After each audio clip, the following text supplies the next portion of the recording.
This ABC 15 Flash Briefing is sponsored by Sanderson Ford. Straight up. Hi there, I'm NOHELANI GRAF with your top stories from ABC15 Arizona on this Saturday. Developing now in Washington, just 2 days after the chaos at the Capitol, Democratic leaders say they could start the impeachment process as early as Monday. They're accusing the president of inciting the riots. President Trump has not responded, but a statement from the White House says this is a political move which could further divide the nation. The president is now off Twitter in the meantime. This is what his personal account looks like this morning. A statement from Twitter says they reviewed a series of tweets and suspended the account for risk of inciting violence. Now, before his account was shut off, the president did tweet that he will not be at the inauguration. President-elect Joe Biden had this to say about that. One of the few things he and I have ever agreed on. It's a good thing I'm not showing up. Now, Biden says he has invited Vice President Mike Pence, but it's not confirmed whether he'll be there. This will, however, be the first time in 152 years that the outgoing president skips the inauguration. USA! USA! A flight full of Arizonans returning from the D.C. rallies and riots nearly kicked off their plane, but many of those on board were on Capitol grounds on Wednesday, and they told us they participated in the rallies and riots. Almost all of them blamed Antifa for violence, despite absolutely no evidence that there was involvement of those groups. In fact, many videos show President Trump supporters engaged in fights with some police. As we now know, one woman trying to break through additional barriers was shot and killed. Also, a Capitol police officer died after being assaulted by the rioters. Many of the Arizonans we spoke with say they did go on Capitol grounds, but not inside the building itself. And they said they were not concerned about getting in any trouble. Although, as we have reported, state and federal enforcement still looking for Arizonans who were in fact involved in storming the building.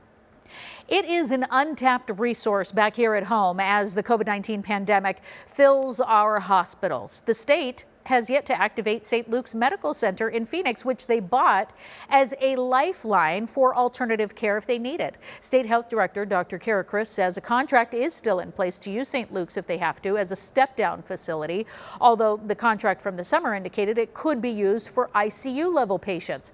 But that's not what the state is choosing. We asked if St. Luke's is a wasted resource if it's not activated.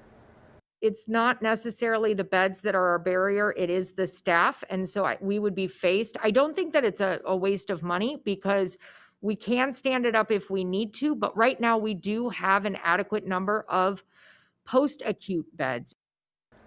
Dr. Chris says St. Luke's is still an option going forward. It's unclear, though, exactly when that would happen. And we've obviously previously reported that it would take 1 to 2 weeks to get going if they activate. Right now, a second round of PPP loans are available. Small businesses can apply for the federal funding, but with some changes this time around. First time around, billions went to larger than intended corporations. So new provisions are in place, like disqualifying businesses with more than 300 people, so that doesn't happen.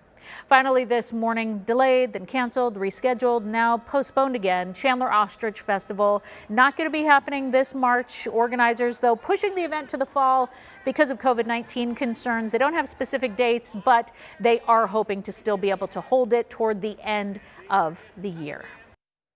Taking a look at that most accurate weekend forecast, it is going to be breezy across the state today. Calm breezes here in the valley around 5 to 15 miles an hour, but stronger winds up north, 15 to 30 miles an hour with gusts up to 40 miles an hour, particularly through the Colorado River Valley. Here in the valley, will be chilly for much of the morning in the 30s and 40s through 9 o'clock. By 10, we're in the 50s, but it'll take us until noon to make our way into the 60s, and we will work our way up to 67 as that forecast high. 60s across southern Arizona, western Arizona, central portion of the state in the 50s today, and north of the rim, we're staying in the 40s, although Flagstaff may not make it out of the 30s today.